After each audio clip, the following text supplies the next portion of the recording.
Où sont les femmes? Depuis le non-renouvellement du mandat d'Isabelle Kocher à la tête d'Engie, plus aucune femme ne préside une entreprise du CAC 40. Bonjour Anne-Sophie Panseri. Bonjour. Vous êtes la présidente de l'association Femmes Chefs d'entreprise. Alors pour les explications, en l'absence de femmes, il faut aller chercher du côté des comités exécutifs qui sont les véritables antichambres du pouvoir. C'est là qu'on vient chercher les futurs grands patrons? Oui, c'est là, c'est l'instance de gouvernance des entreprises. Et le constat, il est ce qu'il est, mais 14% de femmes dans les COMEX du CAC 40, 18% de femmes dans le SBS 120.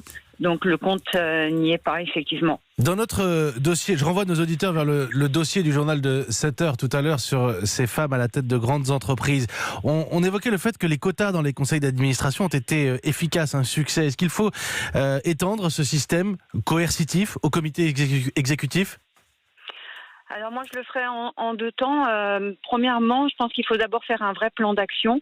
On a aujourd'hui un outil nouveau qui est l'index sur l'égalité salariale, qui va nous permettre de mettre en place des plans d'action, notamment sur l'index 5, qui est les plus hauts salaires de l'entreprise.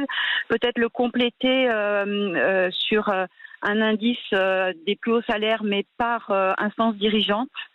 Et remettre au centre de la décision les conseils d'administration qui ont un rôle majeur sur cet enjeu-là et qui doivent absolument faire des rapports et des plans d'action dans les entreprises. Et si effectivement dans peut-être 5 ans, on n'arrive pas à 30%, ce qui est le pourcentage de femmes dans les cadres dirigeants actuellement.